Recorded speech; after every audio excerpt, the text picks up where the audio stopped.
പേട ഉണ്ടാക്കാൻ മണിക്കൂറുകൾ വേണമെന്ന് ആരാ പറഞ്ഞേ? നോക്കിയേ, ഇത് ഞാൻ ഉണ്ടാക്കിയ പേടിയ. എനിക്ക് തന്നെ വിശ്വസിക്കാൻ പറ്റണില്ല, അത്രയ്ക്ക് രുചിയാ. നേരെ കളയാതെ വീഡിയോയിലേക്ക് കിടക്കാം. അപ്പൊ വയോ, പേട ഉണ്ടാക്കുന്ന രഹസ്യം അറിയണ്ടേ? ഇത് നമ്മുടെ നെയ്യ് ഒരു 3 സ്പൂൺ, പിന്നെ ഒരു 3 സ്പൂൺ പഞ്ചസാര, 1/2 കപ്പ് പാല്. പച്ചപ്പാല് മതി. പേടയ്ക്ക് ഏറ്റവും കൂടുതൽ ടേസ്റ്റ് കൊടുക്കുന്ന ഒരു സംഭവമാണ് അടുത്തിടുന്നത്, പാൽപ്പൊടി. പണ്ട് പാൽപ്പൊടി കട്ട് തിന്നാത്തവരുണ്ടോ?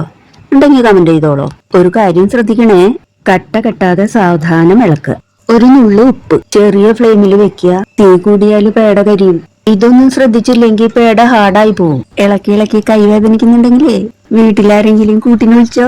കണ്ടോ, തിളച്ചു, ചെറുതായി കുറുകി തുടങ്ങി.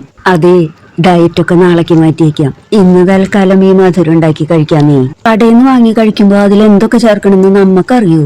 ഇതിപ്പോ നമ്മുടെ കൺമുമ്പിൽ വീട്ടിലുണ്ടാക്കണതല്ലേ, ധൈര്യമായിട്ട് കഴിക്കാം. ഇത് കിട്ടിയ കുട്ടികൾ എന്തായാലും ഹാപ്പിയാവും. പണിയുടെ കാര്യത്തില് നമ്മള് ഹാപ്പി തന്നെ. ഇനി ഒരു പ്രധാന ചേരുവ ചേർക്കാനുണ്ട്, വീഡിയോ സ്കിപ്പ് ചെയ്യല്ലേ. പേട ഇഷ്ടമുള്ളവരുണ്ടെങ്കിൽ ഇപ്പൊ തന്നെ ഒരു ലൈക്ക് ഇടും. ഇത്രയ്ക്ക് മതി, വല്ലാണ്ട് കട്ടിയാവണ്ട. പേനിന്ന് ഇങ്ങനെ വിട്ടുപോരുന്ന ഒരു പാകല്ലേ, ആ പാകാവുമ്പോ നിർത്തുക. ഇനി ആ സീക്രട്ട് ചേരുവ ചേർക്കാം. ഒന്നല്ല, ഏലക്ക പൊടിച്ചത്.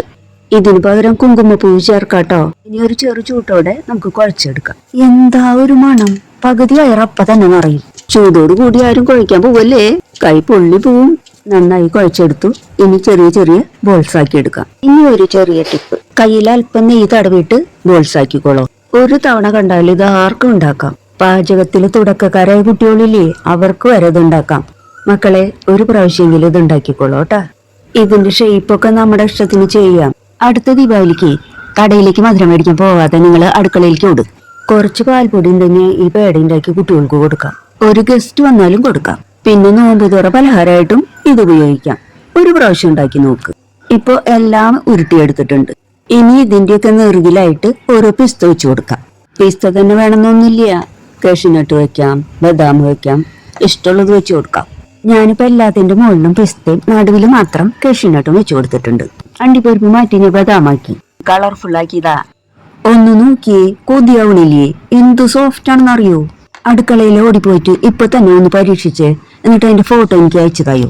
ഇരിക്കുമ്പോ ഒന്നും കൂടി സെറ്റ് ആവും. ഇതുപോലത്തെ സിമ്പിൾ റെസിപ്പി വേണമെങ്കിൽ കമന്റ് ചെയ്തോളൂ. പുതിയൊരു റെസിപ്പിയായി വീണ്ടും കാണാം.